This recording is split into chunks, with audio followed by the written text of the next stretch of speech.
Hello friends, welcome to my channel Poni's Lifestyle. எல்லாரும் எப்படி இருக்கீங்க? இன்னைக்கு காசில இருக்கிற சில முக்கியமான places சுத்தி பார்க்க போறோம். So come on, let's go.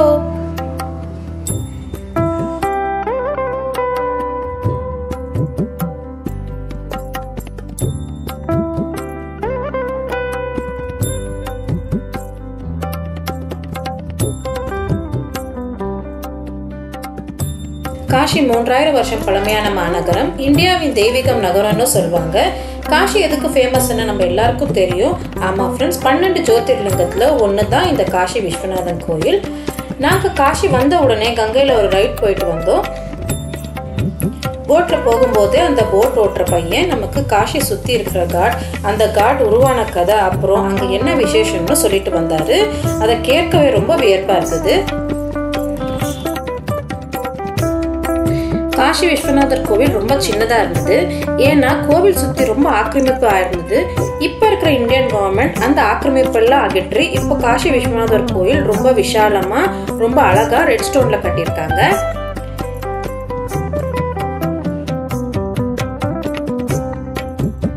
இங்கே ஜோதிர்லிங்கத்திலேயே ஒன்றான லிங்கம் மட்டும் இல்லாமல் சக்தி பீடத்தில் ஒன்றான காஷி விஷாலாட்சி அம்மனோட கோவில் கூட இருக்கு.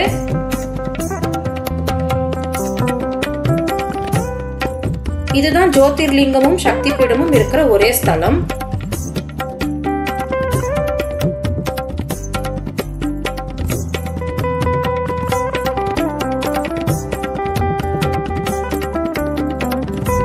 இந்த கோவில்ல இன்னொரு விசேஷம், ஒரு நந்தி மட்டும் சுவரை பார்த்த மாதிரி தான் இருக்கும். இது இங்க மட்டும் தான் இருக்கும்.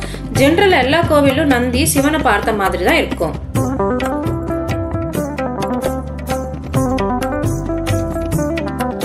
இந்த காஷி விஷாலாட்சி அம்மனோட குங்கும பிரசாதம் ரொம்ப விசேஷம். அடுத்ததா கோவில் பிரகாரத்துக்குள்ளே இருக்கிற இன்னொரு சிறப்பு, காஷி அன்னபூர்ணேஸ்வரி அம்மன் கோவில். சிவனுக்கே படி அளந்தவர் இந்த அன்னபூர்ணேஸ்வரி அம்பாள். இந்த அம்மன் தான் நமக்கும் படி அளப்பவர். நாம இந்த கோவிலுக்கு போனா இந்த கோவிலுக்குள்ள கொடுக்குற அரிசி எடுத்துட்டு வந்து நம்ம வீட்டுல நம்ம யூஸ் பண்ற அரிசியில கலந்துடணும். அப்ப நமக்கு சாப்பாடுக்கு எந்த குறையும் வராது.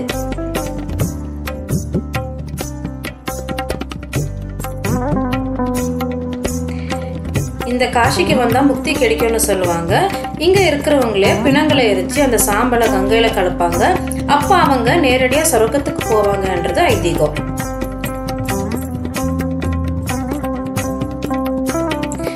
இங்க 5 முக்கியமான சிறப்புகள் இருக்கு. அது என்னன்னா, இங்க எரிக்கிற பிணம் நாராது, மல்லிகைப்பூ மணக்காது, வள்ளி சத்தம் போடாது, கருடன் பறக்காது, மாடு முட்டாது.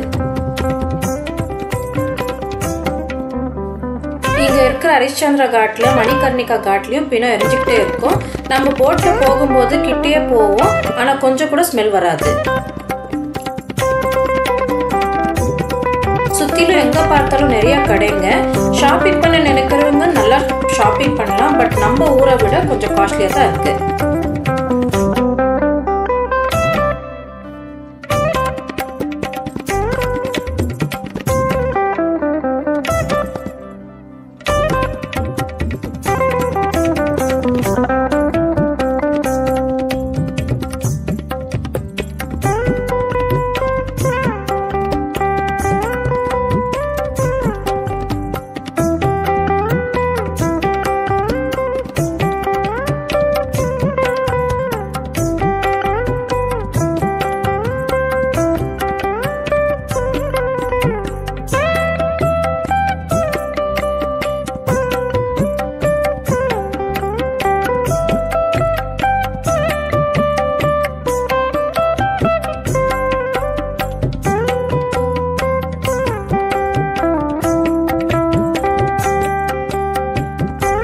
இங்க நிறைய அகோரிகளை பார்க்கலாம். நம்ம போனா நமக்கு விபூதி வச்சு விடுறாங்க. அப்புறம் நிறைய ஃபாரினர்ஸும் வராங்க.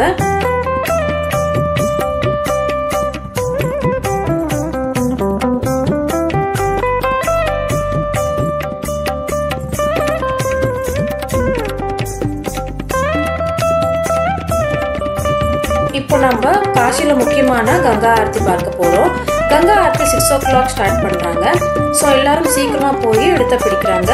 நீங்க பார்த்தீங்கன்னா கூட்டமா போறாங்க.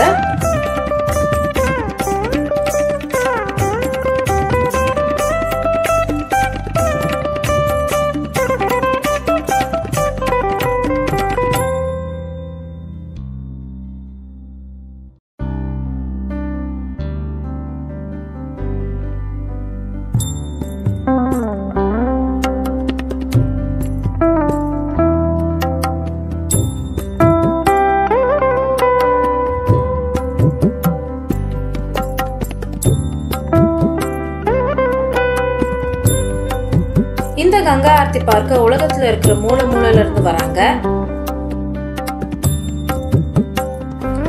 ரொம்ப பேர் கங்கையில குளிச்சா பிணம் கிடைக்கும், கங்கையில பாதி எரிச்சு பிணம் போடுறாங்கன்ற நிறைய பொய் வதந்தியை கேள்விப்படுறாங்க. அதெல்லாம் இப்போ எதுவுமே இல்லை. நம்ம இந்தியன் கவர்மெண்ட் கங்கையை ரொம்ப சுத்தமா மெயின்டைன் பண்ணிட்டு இருக்காங்க. அதுக்கு ஹெல்ப் பண்ற மாதிரி போற டூரிஸ்ட் எல்லாரும் சுத்தமா வச்சுக்க ஹெல்ப் பண்ணணும்.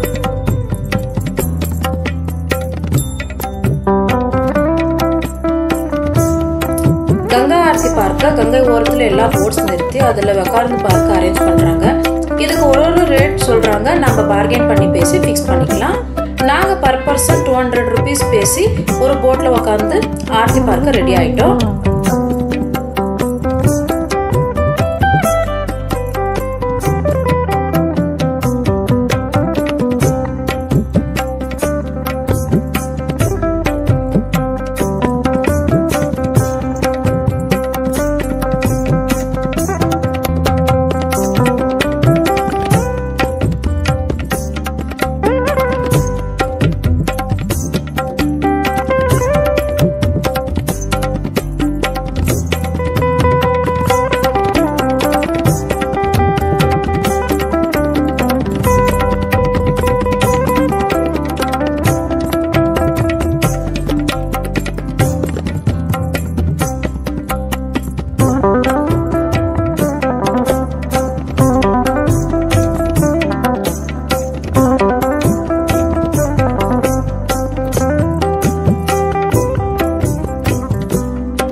vlog உங்களுக்கு பிடிச்சிருக்கும்னு நினைக்கிறேன். நம்ம சேனல் நீங்க ஃபர்ஸ்ட் டைம் பார்க்கறீங்கன்னா லைக் பண்ணுங்க, ஷேர் பண்ணுங்க, கமெண்ட் பண்ணுங்க, சப்ஸ்கிரைப் பண்ணுங்க. மறக்காம பெல் ஐகானை கிளிக் பண்ணுங்க. Thanks for watching. Bye.